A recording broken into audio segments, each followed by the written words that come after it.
Hey, welcome to the channel today. Today I am answering swimming questions that come in. This is your invitation.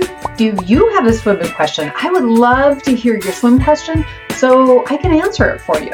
I am all about getting you moving, getting you on the way. Most of these videos come to you because they are conversations that we have with students. So I would love to hear your questions. Put your questions down in the chat, email them to us, put it on one of our social pages, wherever it is. We are looking for your questions and I'm delighted to answer it. All right, so let's dive right in.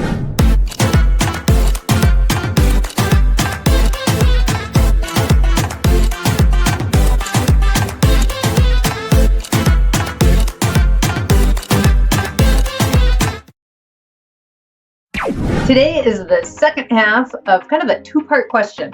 So the question is, how do I overcome my fear and start to be comfortable in the deep end? I answered the question about overcoming fear in a previous video, so that is linked in the show notes down there. So if you haven't seen that one, you might want to watch that one first and then dive into this other part, where I'm really going to go a little bit more into the second part of the student's question, which is start to be comfortable in the deep end. Short answer to the question of how do I start to be comfortable in the deep end is the same way you got comfortable in the shallow end. You do not start at whatever your highest level skill is in the shallow end and expect I should just be able to do that in the deep end. Even though I did say the shallow end and the deep end actually work the same because it's just about the water, it's about the top couple feet of the water, because your mind is going to play more tricks on you in the deep end and have new problems that it wants to solve and new things that it wants to put at you. We got to let yourself start way back at the very beginning again, just like you did in the shallow end. The typical reason why people feel terrible going into trying to tackle their goals is they go too big. They think it's all or nothing. I got to be like in the shallow end or in the middle of the deep end. No. Everything goes in steps. So in the previous video, I talked about the two most common problems, the two root places of fear for people is how am I going to get air and trusting myself. So those are the questions we need to continue answering for ourselves in the deep end. In the shallow end, we use the bottom as one of the easiest ways to get air. In the deep end, we start off using the wall or something else. Maybe it's you're wearing a flotation device. And so you know that you're never going to sink to the bottom because you have a life jacket, a PFD on, giving yourself a chance to understand and experience being calm in the deep water. Making sure that you have air easily when you go to the deep end, even if you make a mistake. So that could also be having an expert swimmer with you when you go over to test things for the first time. Or you are tying yourself to something that you can pull yourself back up to the surface, let's say, or back over to the wall. Whatever it is, air has to be easy.